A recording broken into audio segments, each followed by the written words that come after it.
پێامنێرمان ئازاد ئۆمەراوەیی. ئازاد سەلامی خوات لێبێ، ئەگەر پێمان بڵێ لە ئێستادا ئێوە لە شوێی قەزای سۆرانن، ئەمڕۆ لای بەیانەکەی ئێوە لە چۆمان بوون لەگەڵ کاندیدانی لیستی 194 کۆمەڵی ئیسلامی، لە ئێستادا لەکوێ پۆستەرات هەڵەواسن و بەدەمەوە هاتنی هاوڵاتیان بۆ لیستی پرتەقاڵی چۆنە؟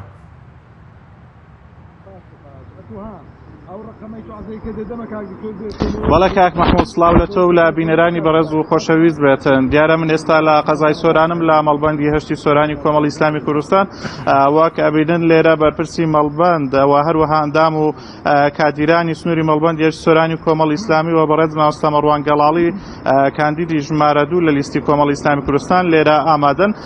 دیارە ئەندامانی کۆمەڵی ئیسلامی بە گڕوتینەوە بەردەوامن لە بانگەشەکردن بۆ سەرخستنی لیستی کۆمەڵی ئیسلامی کوردستان.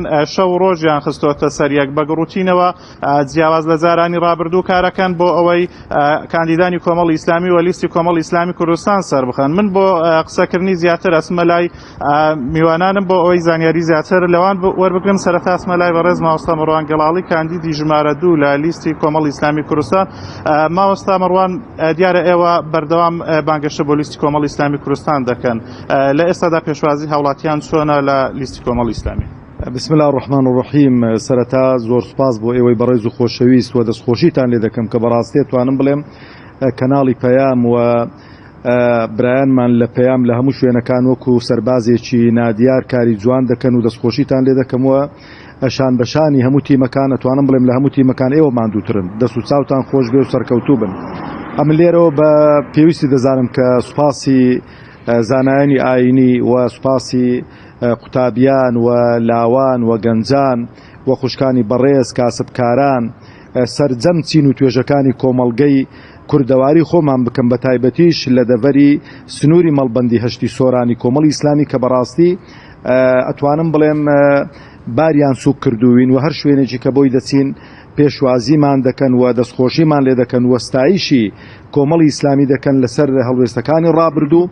وە خوازیارم کە ئەم جۆرە پێشوازیە گڕوتینێک دەداتە کۆمەڵی ئیسلامی، دەداتە کاندیدانی کۆمەڵی ئیسلامی، دەداتە ئۆرگانەکانی کۆمەڵی ئیسلامی و وامان لێ دەکاتن کە بەردەوام بین و بەردەوامیش دەبین لەسەر ئەو هەڵوێستانی کە لە ڕابردوو هەمان بوون.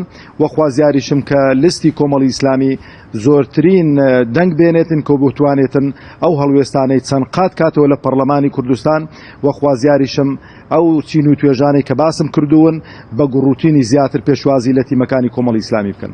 4 ساڵی ڕابردوو بە ساڵی قەیران دادەنرێتن بۆ هەرێمی کوردستان. ئێوە پەیامتان چییە بۆ هاوڵاتیان هەرێمی کوردستان بۆ ئەوەی جارێکتر دەنگ بەو لایەنانە نەدەنەوە کابوونەتە هۆی دروستکردنی قەیران لە هەرێمی کوردستان؟ قەیرانە من هەموو جارێک گوتمە و دووبارەشی دەکەمەوە، ئێمە هیچ قەیرانێک نەبووە لە هەرێمی کوردستان و قەیرانەکان دەستکردن دروست کراون لەبەرەوەی ئێمە بەداتا لە لامانە ئەو پارەی کە بەس لە سنوورەکان وەردەگیرێتن لە گومرگەکان وەردەگیرێتن ئەگەر لە بەردەستێکی ئەمین بێتن قەیرانەکان تێدەپەڕێندرێتن بێجگە لە پارەی ئەو نەوتەی کە دیار نیە تاکو ئێستانەکە هیچ کەسێک نازانێ ئەو پارە چی لێ دێتن، ئەو نەوتە چۆن سەرف دەکرێت و چۆن دەفرێشرێت و پارەکەی بۆ کوێ دەچێتن.